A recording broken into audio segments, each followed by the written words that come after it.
Assalamualaikum warahmatullahi wabarakatuh. Waalaikumsalam warahmatullahi wabarakatuh. Alhamdulillahirabbil alamin wa bihi nasta'inu ala umuri dunya waddin wassalatu wassalamu ala asyrafil anbiya'i wal mursalin sayyidina Muhammadin wa ala alihi wa sahbihi ajma'in, amma ba'du. Pertama-tama izinkan saya memperkenalkan diri. Nama saya Dini Purnomo, kelas 1H. Tujuan dari pembuatan video ini adalah untuk mempresentasikan hasil UAS dengan mata kuliah Ulumul Quran yang diampu oleh Bapak Suryanto SPDI MTH.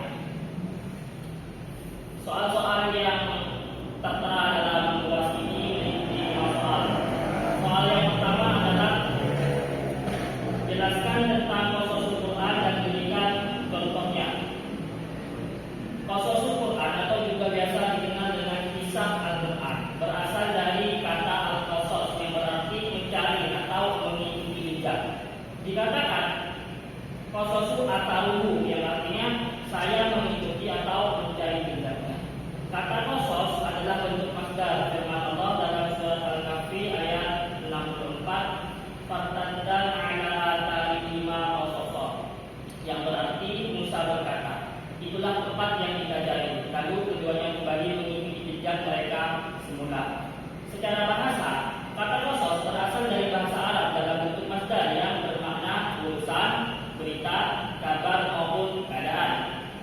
Kata qasas merupakan bentuk jamak dari kata qisah yang berarti mengikuti jejak, pengulangan kembali masa lalu atau cerita. Adapun tujuan kisah dari Al-Quran adalah untuk memberikan pengertian tentang sesuatu yang terjadi dengan sebenarnya dan ayat dijadikan dan agar dijadikan ibrah atau pelajaran untuk memperkokoh dan membimbing ke arah perbuatan yang baik dan benar. Contoh kisah dalam Al-Quran sendiri seperti kisah tentang Nabi Yusuf yang dibuang oleh saudaranya dan berpisah dari ayahnya selama puluhan tahun. Namun Nabi Yusuf tetap bersabar dan akhirnya berjumpa kembali dengan ayahnya. Pelajaran yang dapat diambil adalah pentingnya sabar dalam menghadapi cobaan. Kemudian yang kedua adalah tentang aqsamul Quran. Aqsam sendiri dalam segi bahasa merupakan bentuk jamak dari kata qasam yang berarti sumpah. Sifat yang asli bagi sumpah ialah uqsim atau ahlifu. Qasam adalah pentakidan yang terkenal untuk menekankan kebenaran apa yang kita sebut.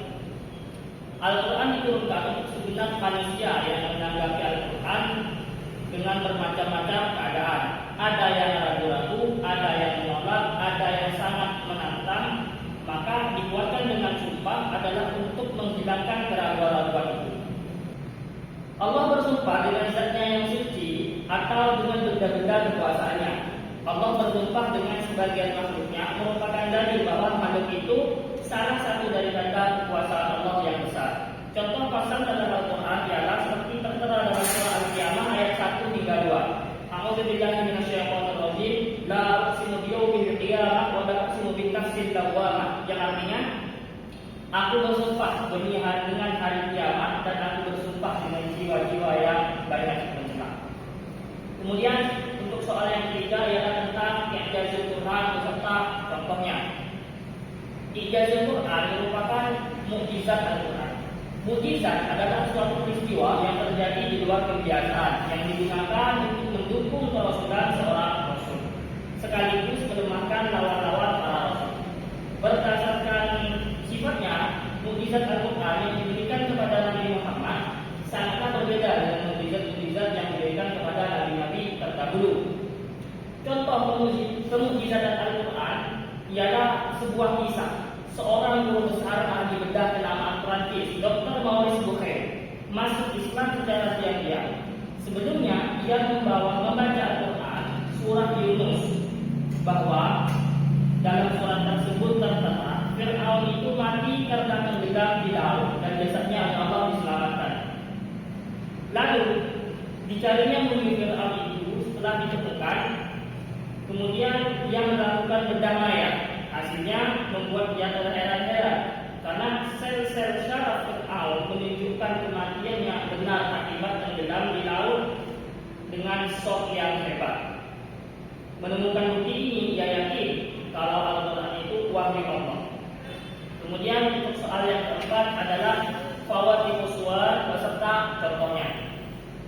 Istilah fawatihus suwar sendiri terdiri dari dua kata, yaitu fawatih dan aswar. Fawatih merupakan jamak taksir dari kata Fatihah yang berarti pembuka, sedangkan aswar adalah jamak taksir dari surat yang berarti surat. Dan aswar bermakna surah-surah. Dengan demikian, istilah fawatihus suwar secara harfiah berarti pembuka surah-surah atau pembukaan surah.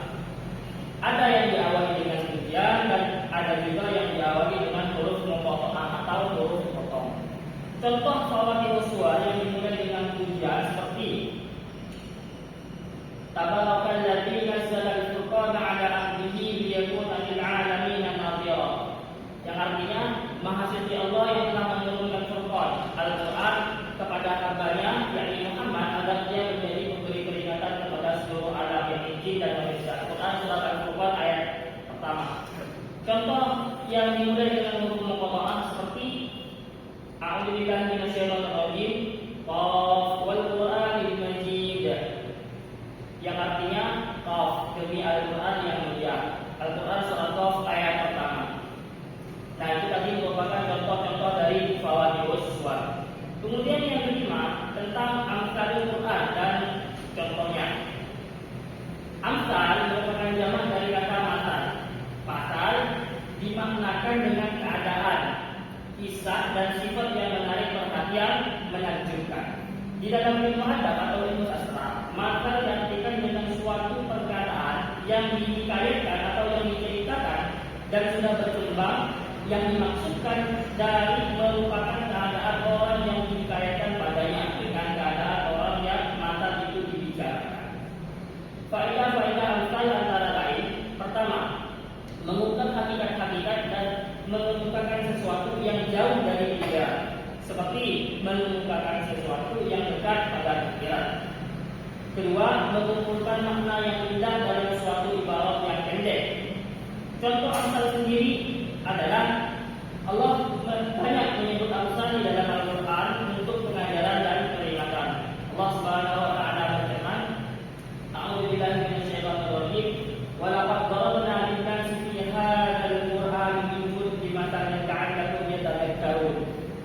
Yang artinya, dan sungguh telah kami buat untuk manusia dalam Al-Quran ini berbagai macam rupa masal. Mudah-mudahan mereka mengambil pengajaran dari padanya. Al-Quran surat Az-Zumar ayat 27.